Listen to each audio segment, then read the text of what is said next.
ৰাজ্য চৰকাৰৰ প্ৰত্যেকজন কৰ্মচাৰী লগতে পেঞ্চনাৰ সকলৰ বাবে জনাব বিচাৰিছো এটা ডাঙৰ খবৰ। কৰ্মচাৰী পেঞ্চনাৰৰ দৰমহা বিলৰ পৰা 125 টকাৰ পৰা 500 টকালৈকে কৰ্তন কৰা হ'ব। নতুন নিৰ্দেশনা আহিছে কি আছে সবিশেষ আপোনালোকক জনাব বিচাৰিছো। ভিডিঅ'টো প্ৰথমৰ পৰা শেষলৈকে চাই থাকিব।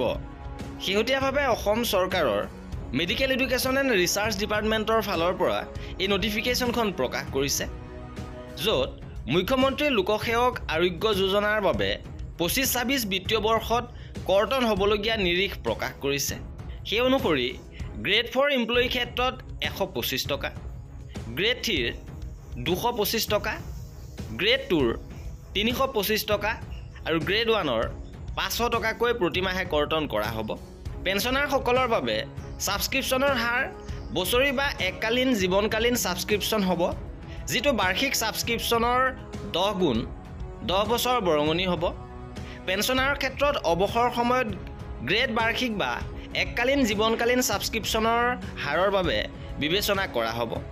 10 বছৰ অৱদানৰ ক্ষেত্ৰত 2025-26 বিত্তীয় বৰ্ষৰ কৰ্মচাৰীৰ গ্ৰেড অনুসৰি DDO-সমূহে দৰমহা বিল প্ৰস্তুত কৰাৰ সময়ত মাহেকীয়াকৈ ছাবস্ক্ৰিপশ্যন কৰ্তনৰ ব্যৱস্থা কৰিব ফিন আছামত। কৰ্মচাৰীসকলৰ ড্ৰয়িং আৰু ডিছপাৰ্চিং বিষয়াসকলে ওপৰত দিয়া তালিকা অনুসৰি 25-26 বিত্তীয় বৰ্ষৰ বাবে গ্ৰেড আৰু সংশ্লিষ্ট ছাবস্ক্ৰিপশ্যনৰ হাৰ অনুসৰি মুখ্যমন্ত্ৰী লোকসেৱক আৰোগ্য যোজনাৰ ছাবস্ক্ৰিপশ্যন কৰ্তন কৰিব।